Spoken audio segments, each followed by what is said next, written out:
Hello. It is time to begin the talking. Thanks everyone for coming. This talk will take place in the format of a conversation between myself and DJ Marcelle. If you need to get up and go use the bathroom or stretch your legs, or you're having a bad time, feel free to do that.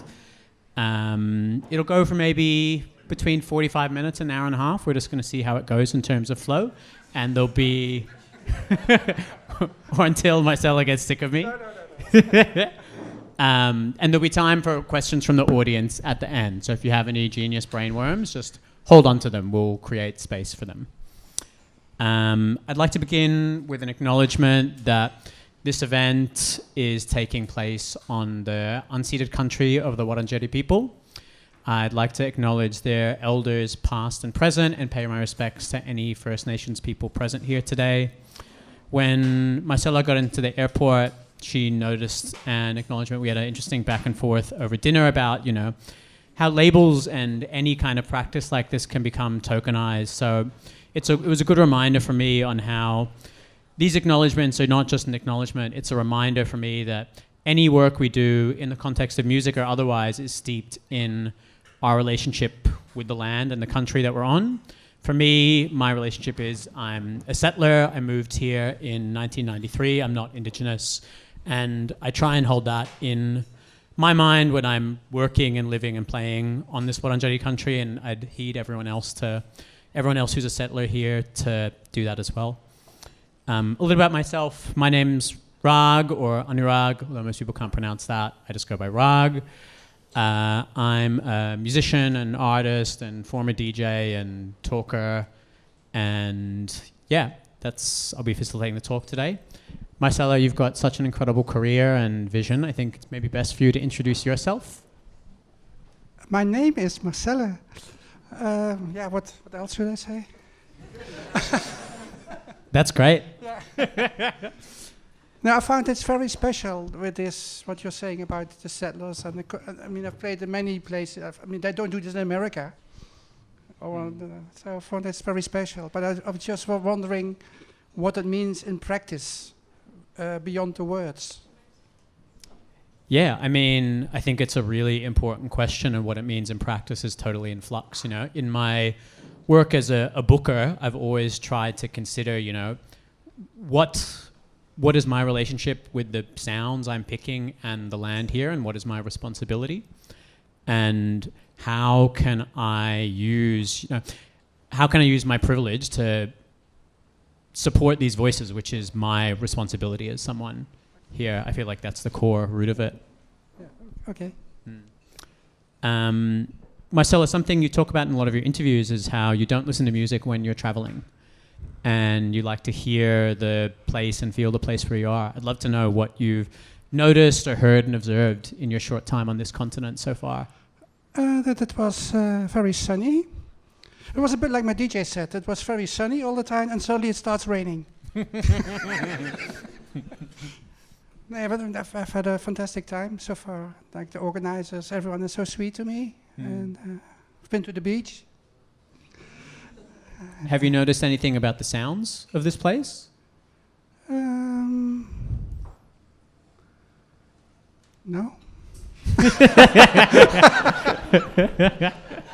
Australian, maybe? Yeah. Yeah, that's Sounds like a city. Yeah, I'm very much a city woman. I like to be in cities. Yep. What has been your experience playing for the crowds here? Has there been anything particularly noticeable about the crowds you've played for? So for context, Marcelle played a smaller gig in Perth and then played at Closed Absorbed Festival on Sunday. Yeah, in Perth, there were not that many people there. And here, I think, was a very open-minded audience. But the festival itself, I totally loved. So all the acts before me, Burn Creek, I really like these totally unclear acts. So yeah, it's one of the best festivals I've ever been to, and I've been to many festivals all over the world.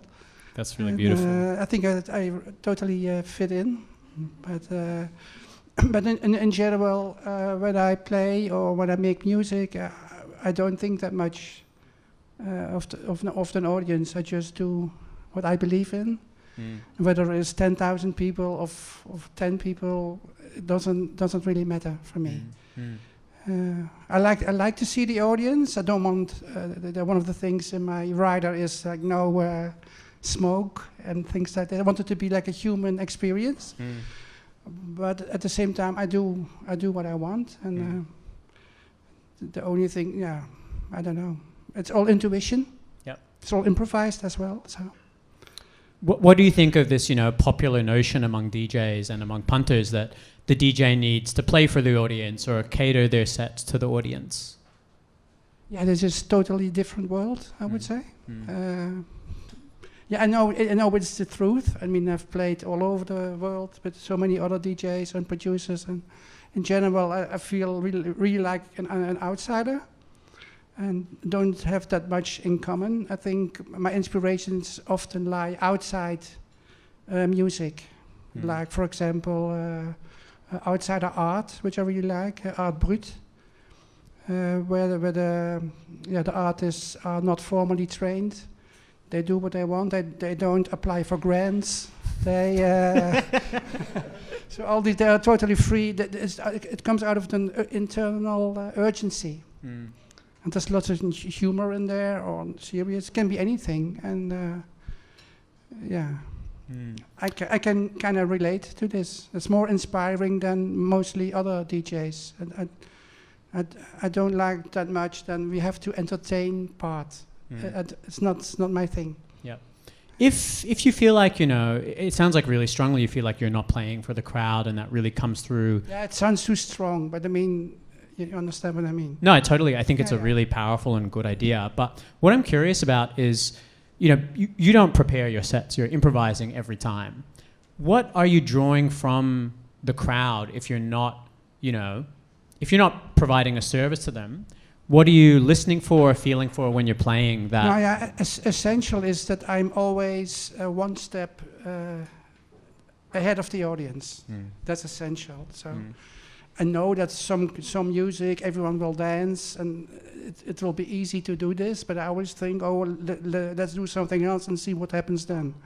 And if it's an open-minded audience, like here, they go along with it. And I try to put all kinds of music in a different context. I think the word context is very important in what I do. Because I think if you play different kind of music, I also play it on top of each other with 3 turntables, but also if you make contrasts, it makes the individual music stand out far more. Instead of, I saw that breakcore set also. It was 2 hours before me. It's in itself, I like the music, but if it's like 90 minutes or 2 hours, it's almost like a religious mass or something, where everything is done by the rules, how it should be. In a way, quite conservative, in my view. But I like the music. I don't want to slag off other people, but it's not working for me. Yeah. No, when I play. What are I think something you do really well in your sets and in your interviews is talk about this conservatism of DJs, which I think can often be invisible to the rest of us. What do you see as the conventions of DJing that often feel invisible or so embedded? Now, what I find fascinating is that as a person, I'm mostly in like left field alternative circles. That's how I am as well. And so, and as personally, we are on the same level. But when it comes to performing in art, it goes totally in a different direction. Because especially like in the last 10, 15, everyone sees themselves as a brand, which has to be promoted to Instagram and whatever. In a way, it's getting more and more fake. And for me, music is too important to be occupied with this. And I made a conscious decision not to have Instagram and all these things. So I also don't know what people say and write about me, and that's very. And I have an easy life. How does that conservatism and need to promote a brand manifest in people's sets and playing styles, do you think? Yeah, because everyone thinks what the audience wants to hear. This is like a vicious circle where in a way gets everything in the wrong direction. And yeah, maybe it's too strong words, but there's a neoliberalism which is everywhere. And yeah, it's getting worse. And I think also in general, not with DJs, but with music and artists. Now it sounds like grandmother Marcelle talking. But when I was younger, and you started as a DJ or whatever, you could develop more anonymous, invisible. You developed your own style without other people hearing it. But now everyone puts themselves right on the internet, so you always get comments right from the start. You're doing something, and that's not good for your development, because you tend to get influenced, or you want to be liked. Yeah. And yeah, it's one of the many terrible things that social media has done. Let's not even talk about politics, but I mean, yeah. But and I'm quite pessimistic about it, because you can't ignore it anymore. It's there. It won't go away anymore. Do you think there's kind of a neoliberal DJ style or neoliberal tropes of DJing then? No, it's more the attitude. Yeah. Yeah. In general, when I talk about things, I'm not actually talking about music style, but I mean, I think you have to preserve your authenticity. Yeah. And this is maybe for many people not their first concern. It's not authenticity, but that they get known or they get bookings. But even when I started out, like in the 19th century. I always did. Music was so important for me. I always did my own style. So I got my name from what I'm doing now. Not the kind of music I'm playing, but I was always regarded as an independent woman. So I never had this pressure of being, that they book me on. You should do this and this and this. I never had this. How has your DJ style changed over the years? In general, I play contemporary music. So I started at the end of the 1970s, which was a hard time for me because I became an orphan then. I had no parents anymore. And that coincided with the start of the punk explosion, which was in many ways a revelation to me, and also a comfort. Bands like Buzzcocks who are singing about loneliness and things like this, but also the DIY attitude and going. You have to live your own life. But I had to make all these decisions at a very young age, and be responsible for myself. And so music was my way of living. I think one of the first records I ever bought was Australian. I'm Stranded. A 7-inch single by the Saints. Yeah. So I still treasure that record because it brings me back to when I was very lonely. Do you remember what your early shows you played were like? I think they were musically less diverse because there was no drum and bass, or there was no techno. But I've always been very much into rhythm. So I was from the start lots of dub. I've got a huge dub collection. And bands like the Slits, the Delta 5, very danceable stuff. But I can't remember. But I mean, I've always been at the forefront of new developments.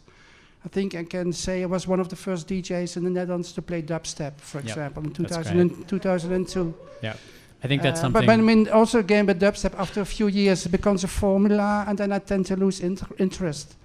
And one of the reasons why at one point I started to DJ with 3 turntables was, this is a dubstep tune. Okay, we've heard this before, but if you put some African singing on top or some noise, it totally changed the way you perceive the music. So. Why does it feel important to you to play contemporary music alongside older music? Yeah, because we're living now. And so the music should say something about the times we're living in. It's essential. I mean, also like you read today's paper, and not.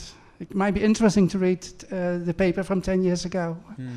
it's normal for me, and it's quite disappointing because when I started out as punks, we were against the hippies because they come and then the music started getting very complacent, and guitar solos and blah blah blah, and that changed with punk. That it's all about ideas and creativity. It's not about technical knowledge. But now I notice that people from my generation, a lot of them, they also stay in the past, like the hippies did, whatever. So they also they still play the undertones or the jam or whatever. And I bought all these records at the time. I think it's essential that music goes forward. And when I DJ, it's essential that it's forward thinking. Otherwise, I would bore me, and also I wouldn't keep up this living if I wouldn't make it interesting for myself. I have lots of fun when I DJ because I always try out things for the first time. Would you ever play a set of only contemporary music? Does that idea interest you? Does it feel important to have old music along with it? No, sometimes I always play a few things from my youth, or Muslim girls I always play. But the music of Muslim girls is extremely relevant today with Israel. And sometimes I play in old tunes just to have fun. But in general, it has to be forward. Go forward, go forward. Yep. That's No, I loved how you played in your Absorb set Rue Honey Badger, which to me is like one of the most contemporary and exciting songs right now. Yeah. But I think, I can't remember what noise you put on top of it. It was maybe bees, or it was something of that ilk. Oh no, the Beast track is part of my set. To be or not to be. Yeah, That's your Beast part of track. the set is my own music. It's just I put on finals. So part of the set and that was the bee song is my own bees. Yeah. It was I I think Marcelle, put them you're in a little cage. You might be one of the funniest DJs on the circuit, you know. I think you opened your Absorb set with what sounded like the noises of dogs crying. Dogs crying? I thought it was sad dogs. Yeah. Do you think DJs take themselves too seriously? Well, I take myself seriously, but it doesn't mean that you can't laugh on yourself. And yeah, there is a lot of overacting, I think, in the DJ world, like with the knob thing. and looking extremely bored, and there's nothing happening. Yeah. But it's serious. It's terrible. Yeah. But I think especially because it's a very male thing to do, and especially when young women start DJ, that they all think they should do it like this. It's terrible. And, just another example of DJ convention that so many of us are wedded to against our will. I don't understand it, because why don't you want to be yourself? It's the easiest thing to be. Yeah, what does authenticity is a topic which has come up a lot in your talks and our conversations. What does authenticity mean to you in the context of musicianship, of DJing? Yeah, What does it mean to be true to yourself? Because I think for a lot of us that is even a hard question to address. Well, it starts with that. For me, music was, I said, with my past, with my orphanage, and I was interested in music. I don't know why. So that is being true to myself. And I always had this, that I just do, with music, what I believe in. I mean, if you come to have dinner at my house, I will try to cook you something which you will like. But soup. Soup. Marcella famously on her website has a page, an archive of all the soups she had. Everyone should go check out Marcella's webpage because it is incredible. But these are the kinds of things you start doing when you're traveling on your own all the time. So, well, I do this. And I like soups, that's true. And mugs. I haven't found a Melbourne mug yet. So. Someone should bring Marcella a mug.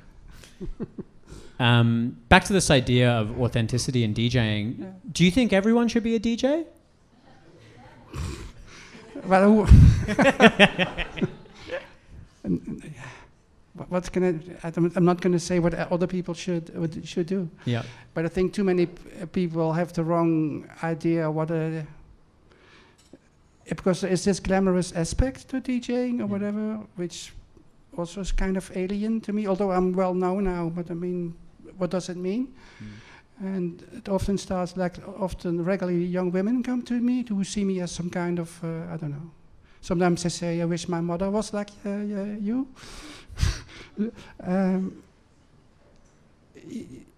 Sometimes people forget the essential part of wanting to be a DJ is that you must be really interested in music, and sometimes people skip that part. Yep. Do you see that as relating to a word you used in our conversation, where it's the digitalization of DJing? How do you think that's affected this culture? Of course, this is easy because everyone can have music nowadays. And I always still do this way. I buy vinyl. So you have to be critical, and it costs a lot of money. Yeah. Do you think it can be too easy to access it? Is there a point where things can become too easy? No, I don't. No, you should never forbid something. And that's always also like some kind of contradiction, like how I started out and talking about punk or new music, that you didn't need to go to music school or read notes to make exciting music. So also in a way, anyone can do it. And now anyone can be a DJ. But now I think, yeah. But I mean, who am I to say? It's not my thing. I think it's weird. But there is this, if you stand on the stage, for some people they think that's, you get, the people see you, or whatever, I don't know. It sounds like... I think a lot of DJs or artists are quite stressed. I think that's also the reason why there are so much drugs and self-destruction, is that in a way not everyone is that happy. Have you found DJing stressful in the past or in the present? No. The traveling is sometimes quite stressful, like going to the airport. No, I'm someone who wants to be on time. I don't like to hurry. I like it to be relaxed. But no, the music, as I said, because the music is so close to me, and I've always wanted to share the music I like with other people. That's how I ended up. Well, I never decided to be a DJ. It grew organically. That's people asked me to do this, and that it became my job. Is a dream come true, of course. So something I feel like I've observed in a lot of DJs is as their career gets more successful and more established, they get more and more conservative. And I feel in terms of how they play, they take less risks. They become more linear and singular. That's I feel like a thing you've completely avoided. You know, your DJing is just as freaky as my understandings of it has ever been. What do you think? Is that how you see it? And is that something you've tried to cultivate? What do you think's helped you cultivate that? In a way, it's a normal. If you earn money with something, then you want to continue doing it. But from an artistic point of view, it's not so interesting. That you have to separate these things. And yeah, but I mean, lots of artists are trapped in their own image. They only play techno or drum and bass. As I said, I never had this problem because I never did it anyway. But I mean, it's not. I don't want to be dogmatic about anything. But I mean, it's just my view. But I mean, even sometimes I do weddings, and I get asked to do weddings. What does a DJ Marcelle wedding set look like? Wedding music. What is wedding music? But of course, it's always people who know me, so they like what I do. And then I'm not that radical. Then I say, okay, what you don't like about what I do, and then for a wedding, I don't do it. It's very generous. No, that's normal. So. But it always has to be music I like myself. That's right. Yeah, that's a great guiding light. A figure you talk about a lot is John Peel. Could you give us a bit of an introduction to who John Peel was, what his importance was, and how... Yeah, this is weird because there's many young people in the audience, and it's like you get a generation gap. Yeah. No, okay. Yeah, okay. I think that's kind of the reason a question like that felt important to me. Yeah. No, I'm just saying this. In general, I don't like to talk that much about the past. I mean, I can talk. I mentioned the saints. I mean, I can talk for hours. I've got millions of. I've got a good memory. So many anecdotes from 1979, from 1980, from 1981. But I mean, as I said, in general, I want to live in the present. But John Peel. He was a British radio DJ, and before the internet, the only DJ I would say worldwide who would play the first one to play new cutting-edge music, but even things like David Bowie or name any musical style, he was the first one to play it on the radio, and the shows were sometimes being broadcast all over the world, also in the Netherlands. And so he was for like all artists what's the word, the main waygate, what's the English word for it? Gateway to being known. So maybe I think he started off he used to live in America for a while, and then he got a job as a radio DJ because he was from Liverpool. And these Americans, who have been stupid always, they thought, he's from Liverpool, so he knows everything about the Beatles. So that's how he got into the radio, so in a very weird way. And so he always played the first, also the hippie music, and he was the first one to play punk music. And then he lost all his listeners.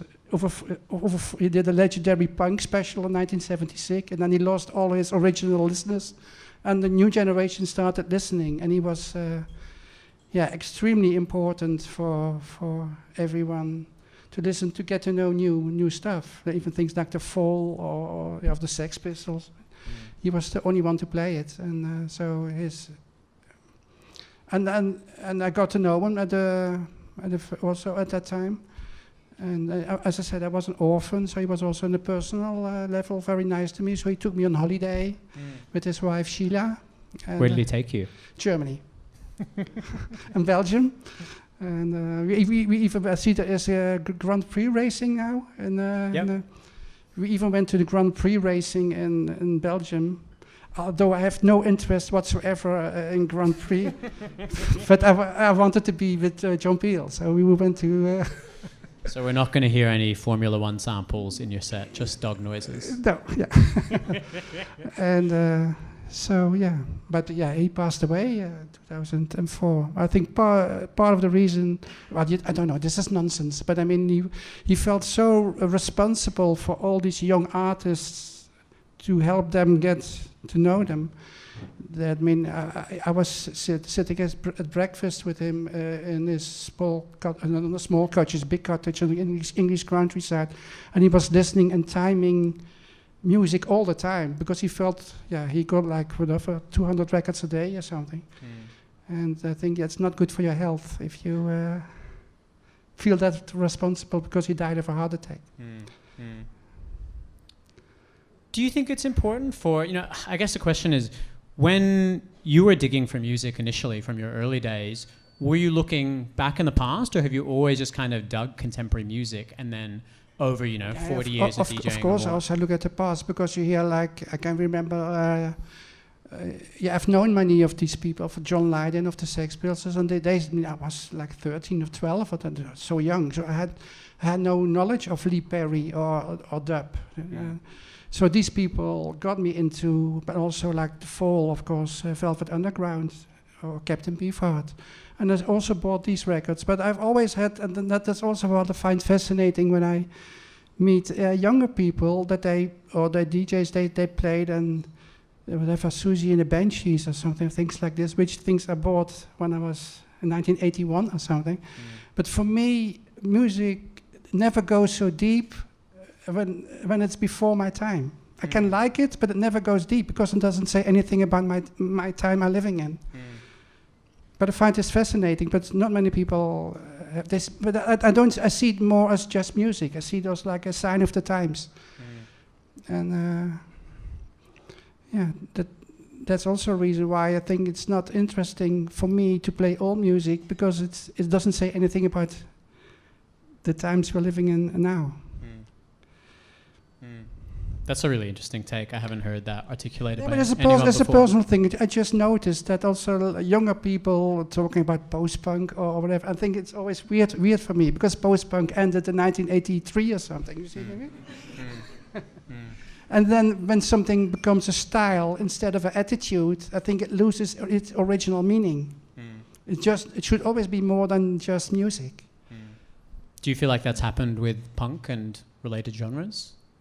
Do what? Do you feel like punk has become more of a style? Yeah, rather but I than think attitude? punk doesn't exist since 1979. That's the real thing, because punk is not a music. It's not like thrashing on guitars, because then it's way like playing rock and roll from playing Elvis Presley covers or something. I mean, it is not punk anymore. Yep.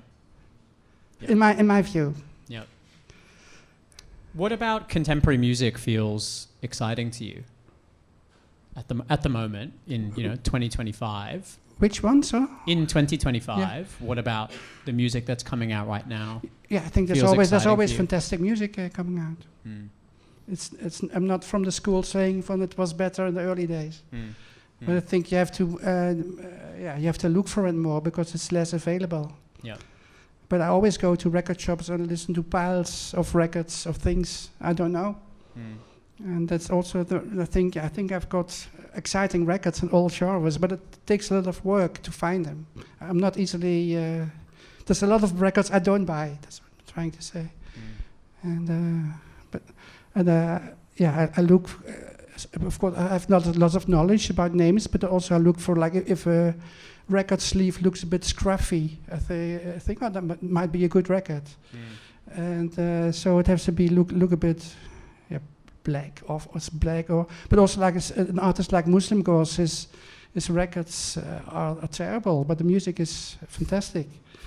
Because I produce a lot of music myself, I have many records, but I really like colors, so it's all very colorful and cheerful and funny. So I think if the way I think, if I would go through the record bin, I would skip my own records. I think it's a funny thing. Are there any, genres or places or scenes that in contemporary music that feel particularly exciting to you at the moment? Yeah, there's a band from Washington, Model Home, who do some very unclear hip hop. But yeah, there's. Yeah, I mean, I'm not. I think it's always a bit boring to go on mentioning names. We can leave that one then. There's I've met. There's a Norwegian duo called Brother. The no one Brother means brothers, who play like very rhythmic, but it's just beats. I really like them, and no one knows them. Something a little bit more technical. How you've talked about how you play with 3 turntables a lot, and you're often layering in 2 tracks, then bringing in and out noise. And I do different speeds and lots of effects on that. It's such a contrast, such an exciting contrast to how most DJs, will just beat match and linearly kind of move up tempos. But I think what's really interesting about your DJing is you're able to still manage energy in a way that feels really careful, but in an unconventional way.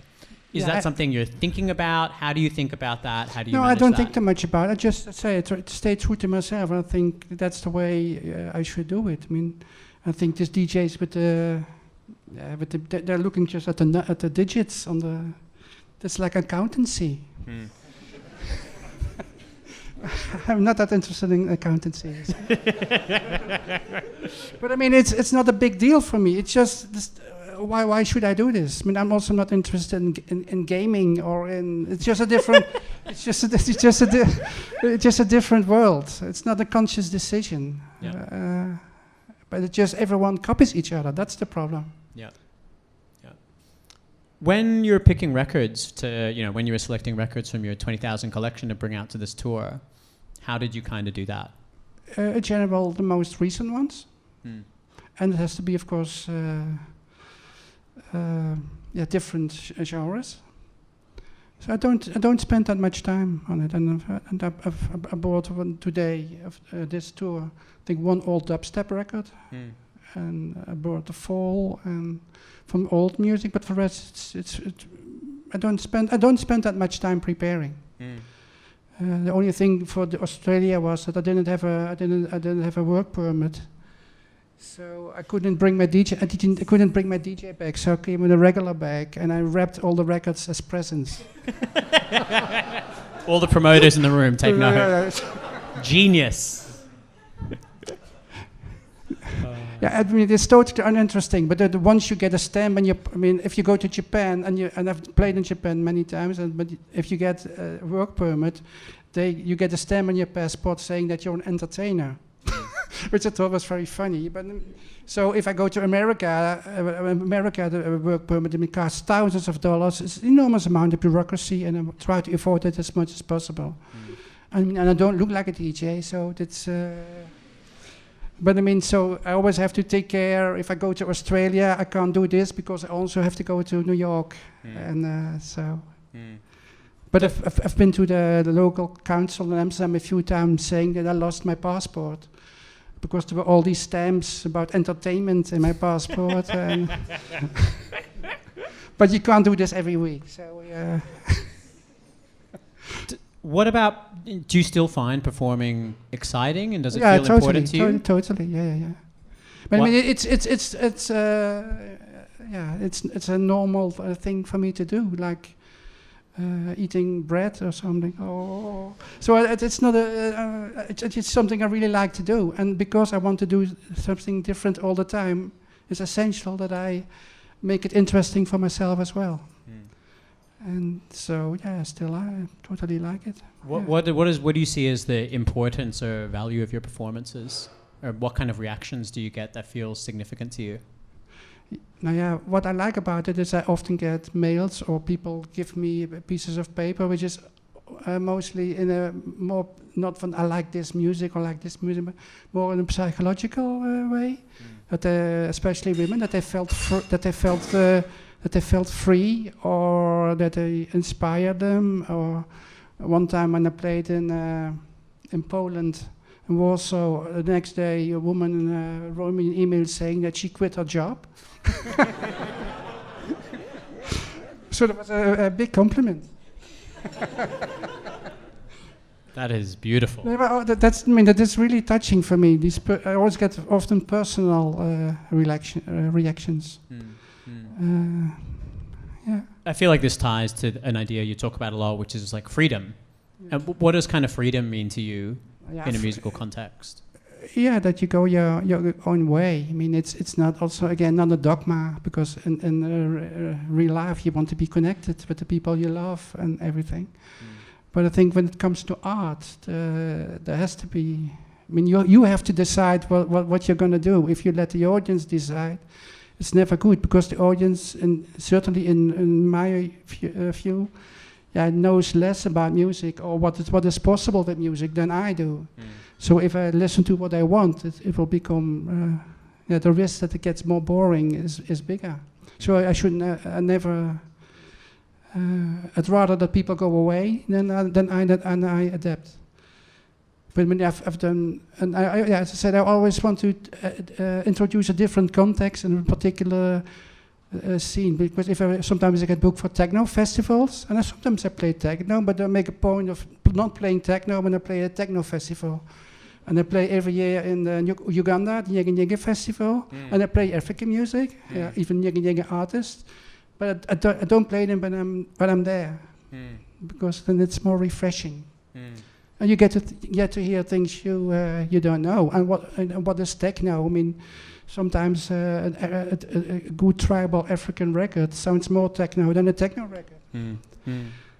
So, and you have to be open in your attitude. Nyege Nyege named you a resident for life. Is that right? Yes. What's your even after my life? Next life. Yeah. What is that festival like, and what's your relationship like with that festival?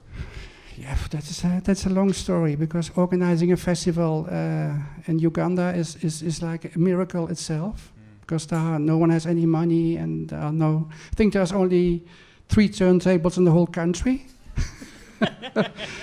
No, but it's not. It's really true. No one in other African countries, there's more like a vinyl culture, but not in Uganda. In Kenya, there's lots of vinyl, and they're good friends of mine, and I just play there, and that's one of the. Sometimes I have these gigs where people are totally blown away because I didn't know what to expect, and that was one of these things when I first played in Uganda. I thought, it's so nice. So we want you to come every year, but they're good friends now.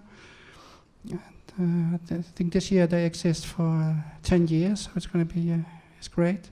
But I mean, it's extremely brave thing to do to organize something like this in Uganda. And I mean, I think DJ Travella played here in Melbourne. They changed the lives of so many people there that you can't imagine for us. I mean, suddenly from having nothing and it's playing all over the world, it's beyond. But there's also what I said earlier about John Peel. It's for these people from an enormous responsibility, because the moment they stopped, lots of these artists also have to stop because they don't do the bookings on their own or whatever. So it's nothing but praise for them. But I mean, it's still such a small team, and that sometimes. Yeah, I've had fantastic experiences, but also terrible experiences. I mean, I was not raped, but other people were in the artist area, and so you have to be adventurous also to go there. And but I mean, I don't want to emphasize the bad things, but it's not like a festival in Melbourne. But that makes it all the more also a compliment that they want to have me every year, because I travel there on my own. I'm one of the only few people who travel there on their own. But they take good care of me. So. Is there a special feeling about going somewhere that's so different and far away from home to play? I feel totally privileged, and but I try to do this anyway. You should never take anything for granted. And I'm living a dream life. I mean, who gets to be interviewed about their job for people like the persons who sell the vegetables around the corner don't get to do this. So it's also weird. Do you feel like DJs and musicians have a responsibility that comes with, the platform they've created, they've been given? You shouldn't. If I say you should be authentic and stay true to yourself, and this is not in you, you should not do it. So you can't say everyone should do it. But I think if you're in the position and it fits your character, you should do it. On my new LP, I think I played the track from it on Saturday. The music is from me, but I sampled the voice of Nan Golden, the American artist, who had her exhibition in Berlin, and she had a talk about Israel and Gaza. I don't know whether these things are so important in Australia, because it's they're very important. There's a lot of conversations. So you should look it up on the internet. It's Nan Golden, Neue Nationalgalerie in Berlin. It's a fantastic speech, very brave, because the way the Germans deal with this issue is beyond me. If my left field friends in Germany defend Israel, and it's even forbidden to protest. So I sampled her voice and I put this in this track. So this is, of course, conscious. This is not fun at all. I mean, do you see the dance floor as a political space? I think that I don't know. I'm not the one for that big statements. Because I understand the question, but it's what is political? Everything is political. Everything is political. Yeah. The festival is organized as political. Which artists are? How much is the entrance? Everything is a political choice. And so yes, but anything is political. You can't escape it. Everything is a decision. Do you think DJs and musicians have the ability to create change in their communities and the world through the music they put out and share? Yeah, I think. I mean, you made someone quit their job. That's pretty powerful. Sorry? You made somebody quit their job. That's quite powerful in itself. Yeah, I mean, when we started with punk, we also thought we were gonna change the world or whatever. In a way, often things become just entertainment. So that's the way it is. But I think on a personal level, you can certainly change things. And also my own character has changed because I used to be far more shy. But now, traveling all over the world, I have to talk sometimes, and also then treat people differently. I don't know. But the big statements, I don't know. Do you? What's your relationship and views on dance floor as a space for escapism?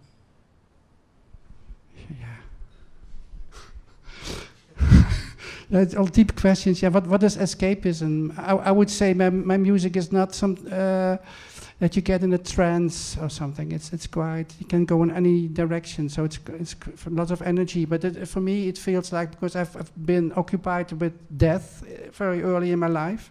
I hardly had any family at a young age. So I think you could say, I don't know whether it's true, but I'm celebrating life with this energy or something. But and that everyone can be themselves on the dance floor. But I mean that also, of course, in real life. But that is a natural for me. It's weird that you still have to fight for it. And if you see what's happening in America, I mean, it's beyond everything. It's and also in the Netherlands as well, by the way. Yeah, I feel that energy really came through in your set on Sunday of, you following your intuition in a way that feels, really unusual and really true and unique and direct. And just seeing the reports of people saying, that was a life-changing experience is really beautiful. Yeah, but still, I mean, it's, in the end, it's just a DJ set, huh? It's nothing...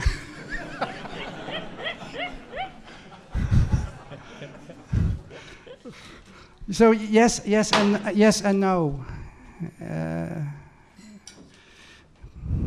Maybe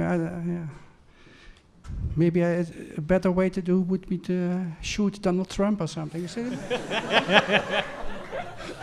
Maybe that can be the title of your next record. But that's a joke. But you see what I mean? Yeah. In the end, it's. We can bleep that one out.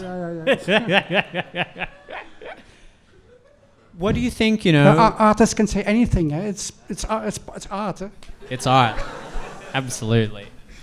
What do you think, those of us here and beyond here and those that will listen back to us as, people who attend dance floors, who organize parties, who play music, can do to push the culture in healthier ways, or ways that you think are more, create a good culture around music? I don't understand. I was also sometimes I'm a bit dreamy. So no, it's a big question. Yeah. I was saying, is there anything you think, communities in dance music, people who go to parties, people who organize parties, people who play at music shows, should focus on or could focus on to push the culture in healthier ways? Another big question. I think there's only so much you can do. For example, also the Nyege Nyege Festival, I know, of course, like the government in Uganda is very homophobic and it's terrible. But I know Nyege Nyege, they always give out free tickets to the LGBT community. But of course they even have to go to the president to organize the festival every year, and they all have to kind of agree with homophobic statements they make in order to have the festival organized, but they still do the right things. But there's only so much you can do. And you were talking in the beginning about the Aboriginals, and that you acknowledge everything is all fantastic. But I mean, the audience here and at festivals, yes, it's not these people. And they play a lot of music from different cultures, but it's mostly, of course, white people who come to the show. So there's always this discrepancy. But I also don't know how to change it. I don't know. I think the organizers often are open enough. But sometimes it's also like being, as a generalization, but sometimes it's also about being politically correct. That suddenly all the male promoters said, we're going to have more DJs, female DJs or the female bands. But sometimes they only do this to make themselves feel good. It doesn't mean that doesn't change that much. But it's a difficult subject. I don't know. That's a difficult subject. It's a difficult question. I think that's a great answer. Yeah. I think let's wrap it up on that one and go to some questions from the audience. Can I get a round of applause for DJ Marcelle?